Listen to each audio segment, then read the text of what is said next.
হৃদরোগ এবং শ্বাসকষ্টের স্প্রের প্লাস্টিক বোতলকে সাধারণ প্লাস্টিক ধরে 4 থেকে 5 গুণ বেশি শুল্ক ধরায় উৎপাদন ব্যয় বেড়ে যাচ্ছে। একথা তুলে ধরে বাংলাদেশ ঔষধ শিল্প সমিতির সভাপতি আব্দুল মুক্তাদির আগামী বাজেটে শিল্পের মূল উপাদানগুলোর আমদানি শুল্ক নির্ধারণের ক্ষেত্রে সুবিবেচনার অনুরোধ জানিয়েছেন। নতুন রপ্তানি বাজার ধরতে ভিনদেশে ক্লিনিক্যাল ট্রায়াল এবং অফিসের ব্যয় নির্বাহের জন্য পাঠানো অর্থের উপর 40% কর বসানোরও বিষয়টির বিবেচনা করার আহ্বান জানিয়েছেন তিনি। রিজভিন আওয়াজের রিপোর্ট। ওষুধ শিল্পের কাঁচামাল তথা মূল উপাদানের আমদানি শুল্ক গড়ে 7.5%। প্যাকেজিং সহ অন্য অনুষঙ্গের শুল্ক 15.5%-এর বেশি নয়। তবে এইচএস কোড জটিলতায় অনেক সময় এটা সর্বোচ্চ 25% হয়ে থাকে। করজাল সম্প্রসারণ না করে যারা কর দিচ্ছে তাদের থেকে আরও বেশি রাজস্ব আদায় করতে গিয়ে শুল্ক কর্মকর্তাদের হয়রানির বিষয়টি সরকারের সর্বোচ্চ মহলের নজরে এনেছেন ব্যবসায়ীরা।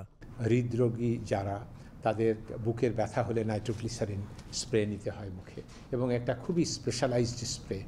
যারা হাঁপানি রোগে ভোগেন তাদের রোগটা কিন্তু শুরু হয় নাকের থেকেই, সুতরাং এখানের জন্যে নেজাল স্প্রে ব্যবহার করতে হয় প্রতিদিনই।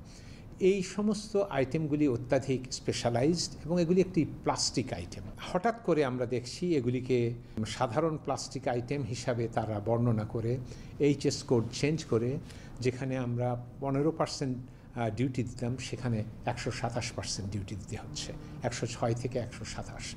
তার ফলে আমাদের একটি নেজাল স্প্রে যদি আমরা কিংবা একটি নাইট্রোগ্লিসারিন স্প্রে যদি আমরা মনে করেন 100 টাকায় বিক্রি করি, সরকার করই নিয়ে যাচ্ছে এখানে হয়তো বা 60 টাকা কি 65 টাকা, এবং আমাদের এটা তৈরি করতে খরচ হচ্ছে 130-40 টাকা, কিন্তু আমাদের বিক্রি করতে হচ্ছে 100 টাকায়। আমরা আশা করেছি যে কর কর্তৃপক্ষ এটা অনুধাবন করবেন এবং তারা ওষুধের কাঁচামাল এবং অ্যাক্সেসরিজের উপরে যে ডিউটি সিলিং দেওয়া রয়েছে তার উপরে যাবে না।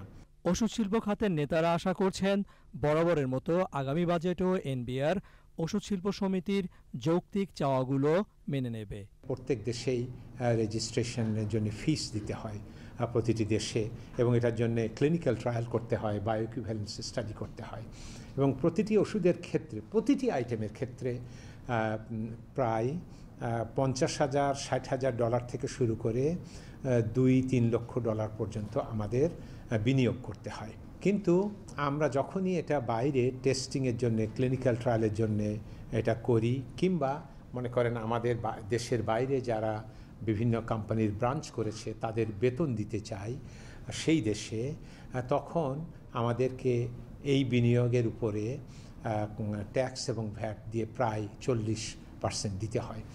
তো যদি একটি ব্যবসা সম্প্রসারণের আগেই আমরা অন্য দেশে ক্লিনিক্যাল ট্রায়াল করব এবং রেজিস্ট্রেশন খরচ করব, তার উপরে যদি 40% ট্যাক্স দিতে হয়, তাহলে পরে এই কার্যক্রম চালানো অত্যধিক কঠিন। শিল্প মালিকদের আশা, অর্থনীতিতে চলমান খারাপ সময় দ্রুতই কেটে যাবে। 17 কোটি মানুষের দেশে ওষুধের যে চাহিদা তার 98% পূরণ হয় এদেশে তৈরি কারখানার ওষুধ দিয়ে। উদ্যোক্তারা বলছেন সরকার নীতি সহায়তা দিয়ে আসছে, কিন্তু সাম্প্রতিক সময়ে ডলারের দাম বৃদ্ধি সহ এনবিআরের শুল্কায়নের যে জটিলতা, বিশেষ করে কাঁচামালের আমদানি শুল্কের যে জটিলতা, সেটি যদি সরকার আরেকটু উদ্যোক্তা বান্ধব হয় তাহলে কম দামে ভোক্তাকে ওষুধ দেওয়া সম্ভব হবে।